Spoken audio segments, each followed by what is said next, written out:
As companies large and small see their business disrupted from the coronavirus, some big corporate names are purposely making a pivot to try and help manufacture much-needed supplies.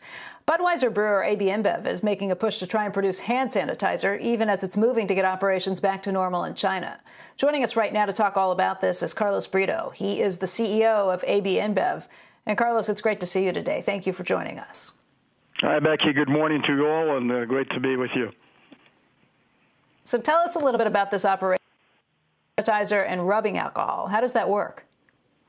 Well, first, Becky, what I would like to say before I go there, let me step back and just say that this COVID-19 crisis has changed our lives temporarily, but hasn't changed the way we, and the things we value and the things we stand for here at Anheuser-Busch. So we're doing a couple of things. First, we're focused on the safety and health of our people, our partners in our communities.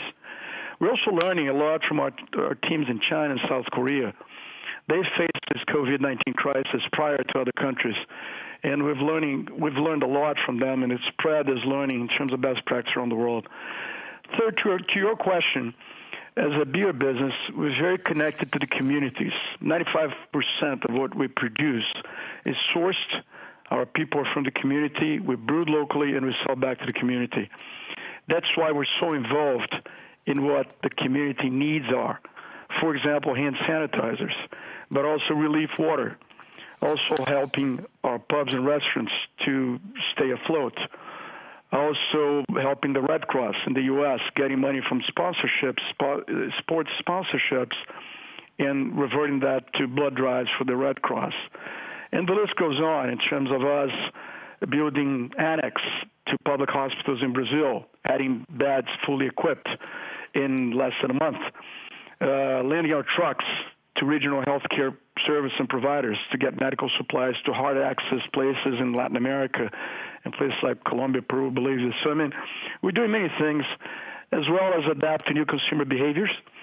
So consumers are not going to bars, pubs, restaurants anymore because they're closed, but they continue to buy our products and others in grocery stores, big supermarkets. So we're adapting to that, the whole business, our value chain, our supply chain, and also prepare for a strong recovery as we continue with our business. So those are things. And hand sanitizers is something that we, early on in the process, saw we could divert some of our production to hand sanitizers.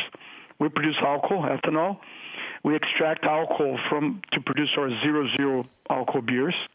We also have ready-to-drink cocktails, so we have some distilleries in our breweries, in some of them.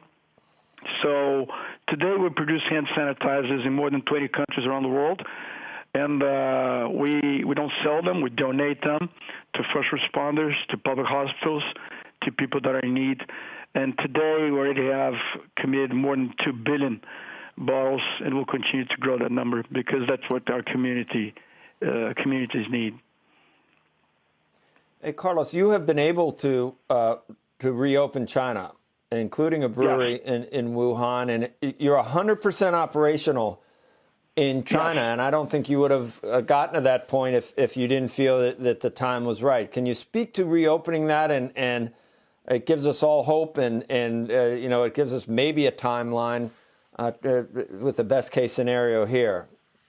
What we saw in China is that when Chinese New Year came, the lunar year, that was the last week of January, by coincidence, that was the day that the Chinese government shut down everything and put a hold on travel. So instead of millions of people moving around the country, everybody stayed put. They also mandated the closure of many of our retail, customers. And what happened is that there was a big lockdown. And now things are going back to normal for the past weeks. So in the last month or so, offices are back to normal. Our office was one of the first ones to reopen in Shanghai. The vice mayor went there because we follow all the procedures mandated by the government. And province by province in China, our breweries, in the number of 30 breweries that we have in China, all opened up because different provinces are in different levels of alert. And the green provinces open businesses first, and then the yellow, and then the reds as they turn green. So today we have all our breweries in China open for business. Business is recovering. Our parks or our restaurants, bars are reopening, at a very fast pace. Of course, consumers are still not going in the same kind of frequency to those places. They go sometimes in a restaurant and they leave quickly compared to, so there's some changing behaviors. Consumers are buying more online. So again, we adapted our supply chain. They're buying more in supermarkets. But I have to say our Chinese guys and South Korea guys did an amazing job of adapting our whole supply chain to new ways of consumers shopping for our products and other products. One interesting thing, just to finish up on China, during the lockdown, Kantar, consumer research company, a global company, did a survey with all the Chinese consumers, with a sample of the Chinese consumers across China. And amazing enough, the things, and the question was, what are the most wanted things you want to do after the lockdown is over? And 4 out of 6 of the top things they said they would love to do are all connected to meeting people in our business. They all want to go out and dine with friends. They all wanted to go back to outdoor entertainment, back to travel, back to indoor entertainment. So it's all about the human being and the need to meet others physically, and that's where our business thrives. Our business is all about bringing people together. Even those days of social distancing, we continue to bring people together through virtual happy hours that are happening all over the place. And that's why we continue to be in business as long as governments allow us to be in business, because we feel our product is very important to keep that supply chain in the air of normalcy, so consumers feel that they can go to the supermarket, grocery store, and they see the brands they're used to buy on shelf, stocked, and they can buy Budweiser, Bud Light, Michelob Ultra, your favorite Bud Light Seltzer, Joe, and Stella to us. So we feel it's important to be open, not just because we can help the community, like I said in the question before, but also because we service 6 million small businesses across the world, and those are the businesses that are being hardly hit by the closures and the lockdowns, and we have an obligation, and we feel a more obligation to keep them in business. So right now they're doing takeouts, so we're doing all sorts of things on social media to let neighbors know what are the blocks that are open. In Europe and Latin America, we're doing a bonus. So if you buy if you pay $50 for a $100 bonus for your favorite pub, when it reopens, you can redeem that bonus for $100 worth in food and beverages. But that's the badly cash that's needed now that we're trying to get consumers to support their favorite restaurant and pubs. So we're doing everything we can to keep the 6 million small business that we support around the world, and that's why we have to keep our operations going, and that's why we have to prepare for a strong recovery when it comes. And in China, you already see that recovery coming. Hey, Carlos, very quickly, I know you've withdrawn guidance for the full year, but you did talk about how in China, you're looking at revenue down by about $285 million because of this, EBITDA down by about $170 million. In New Jersey, where I am, they closed all non-essential businesses, but liquor stores have been deemed an essential business. Is the U.S. seeing quite as difficult of a downturn as China did? Just because I know in a lot of places, liquor stores, grocery stores that sell liquor have all been deemed essential. Well, again, we're operating everywhere where the governments have allowed us to operate. Our customers are calling us everywhere in the world to make sure that our products will be supplied, because the consumers are also looking for our products. We feel it's important to give consumers in this time of strange times we're living, where there's so much uncertainty and everything is so fluid. I think it's only fair to give consumers the products and staples they're used to.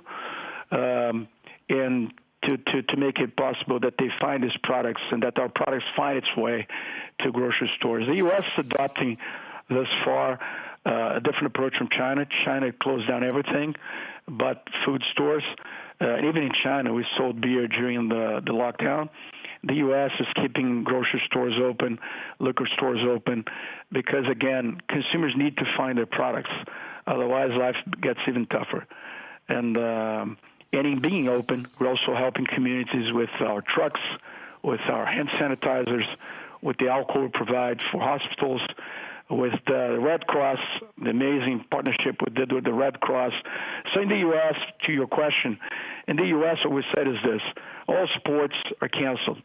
We have sponsorships. We are the biggest sponsors of sports in the U.S. So we agreed with the leagues, with the teams, with the venues to open these venues to the Red Cross.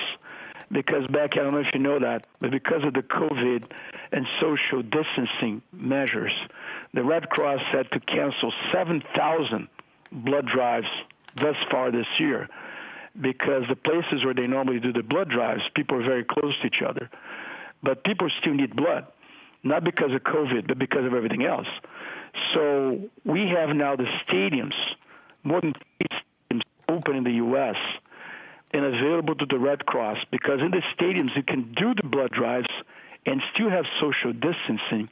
And we're also redirecting money that we'll be using for sports sponsorships in media time for the Red Cross, for them to drive their message to communities.